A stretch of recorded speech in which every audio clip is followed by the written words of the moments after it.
ರಂಗಭೂಮಿಯಿಂದ cinema ಅಥವಾ ಸೀರಿಯಲ್ಗೆ shift ಆಗಿದ್ದು ಹೇಗೆ? ಅಂದರೆ ನಾನು ಸೀರಿಯಲ್ಗೆ ಹೋಗಬೇಕು ಮತ್ತು ಸಿನಿಮಾಗೆ ಹೋಗಬೇಕು ಅಂತ.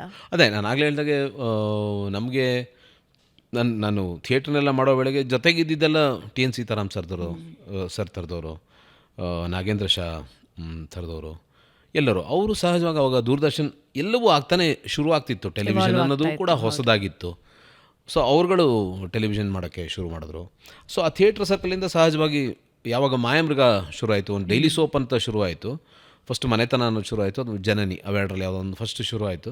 ಅದಾದಮೇಲೆ ಟಿ ಎನ್ ಸೀತಾರಾಮ್ ಅವರು ಮಾಯಾಮೃಗ ಶುರು ಮಾಡಿದ್ರು.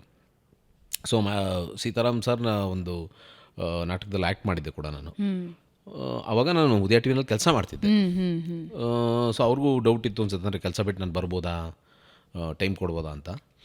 ಬಟ್ ಹೀಗೆ ಯಾವುದೋ ಒಂದು ಫ್ರೆಂಡ್ಶಿಪ್ ಡೇನಲ್ಲಿ ಬಾರಯ್ಯ ಆ್ಯಕ್ಟ್ ಮಾಡೋ ಒಂದು ರೋಲ್ ಇದೆ ಅಂದರು. ಬರ್ತೀನಿ ಗುರುಗಳೇ ಅಂದೆ, ಹೋದೆ, ಆ್ಯಕ್ಟ್ ಮಾಡಿದೆ. ಹಿಂಗೆ ಶುರು ಆಗಿದ್ದು ಅಷ್ಟೇ.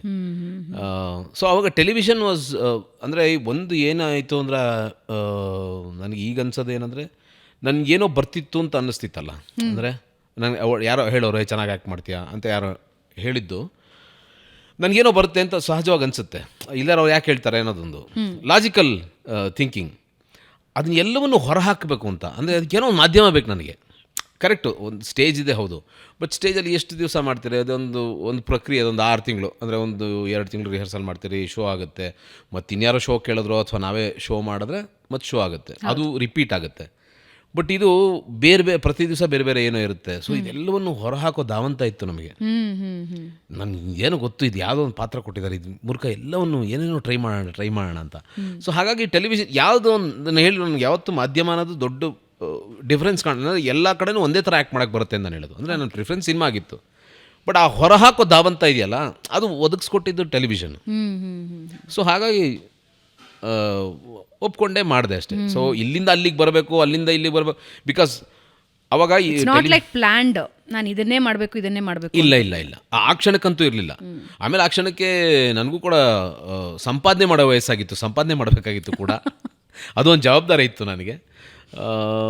ಸೊ ಹಾಗಾಗಿ ಎಲ್ಲ ಥರದಲ್ಲೂ ನಾನು ಅದು ಮಾಡಿದ್ದು ತಪ್ಪು ಅಂತಾನಾಗಲಿ ಅಥವಾ ಇದರಿಂದ ಅದಕ್ಕೇನೋ ಹೋಗಬೇಕು ಅನ್ನೋ ಗುರಿ ಆಗಲಿ ಏನು ಆ ಕ್ಷಣಕ್ಕೆ ಇರಲಿಲ್ಲ. ಮನೇಲಿ ರಿಯಾಕ್ಷನ್ ಹೆಂಗಿತ್ತು? ಯಾಕೆಂದರೆ ಎಜುಕೇಷನ್ನು ನೀವು ಶುರು ಮಾಡಿದ್ರಿ, ಕೆಲಸ ಟಿ ವಿಯಲ್ಲಿ ಕೆಲಸ ಶುರು ಮಾಡಿ. ಹಾಂ, ಕೆಲಸ ಮಾಡೋದು ಓಕೆ ಇತ್ತು ಅವ್ರಿಗೆ. ಅದನ್ನು ಬಿಟ್ಟು ಬರೀ ಆ್ಯಕ್ಟಿಂಗ್ ಮಾಡೋದು ಇಷ್ಟ ಇರಲಿಲ್ಲ.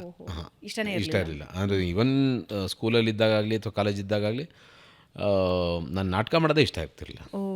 ಹಾಂ, ಇಟ್ಸ್ ವೇಸ್ಟ್ ಆಫ್ ಟೈಮ್ ಅಂತ ಅಂದರೆ ತುಂಬ. ಬಟ್ ಆಗಿನ ಟೈಮಿಗೆ ಹಾಗೆ ಇತ್ತು, ಏನು ಮಾಡೋಕ್ಕೆ. ಯಾಕಂದರೆ ಅದರಲ್ಲಿ ಯಾರು ಕ್ಲಿಕ್ ಆಗ್ತಾರೆ, ಯಾರು ಕ್ಲಿಕ್ ಆಗಲ್ಲ, ಯಾರಿಗೆ ಸಾವಿರ ಲಕ್ಷ ಜನರಲ್ಲಿ ಅನ್ಸರ್ಟನ್ ಫೀಲ್ಡ್ ಅಂತ ಗೊತ್ತಿತ್ತು ಅವ್ರಿಗೆ. ಇನ್ನು ಬೇರೆ ಬೇರೆ ವಿಷಯಗಳೆಲ್ಲ ಇತ್ತು, ಅದನ್ನೆಲ್ಲ ಎಕ್ಸಾಂಪಲ್ ಕೊಟ್ಟು ಹೇಳೋರು, ನಮಗಲ್ಲ ಅನ್ನೋ ಥರ. ಬಟ್ ಯಾವತ್ತು ನನಗದೇನು ಅಂದರೆ ಅದನ್ನು ಮೀರಬೇಕು ಅನ್ನೋದು, ಇದು ಯಾಕೆ ನಮಗಲ್ಲ, ಏನಾಗುತ್ತೆ ಮಾಡೋಣ ಅಂತ, ಅದು ಧೂಂಬುತನ ಬೇರೆ ಇತ್ತು ಅವಾಗ. ಓಕೆ,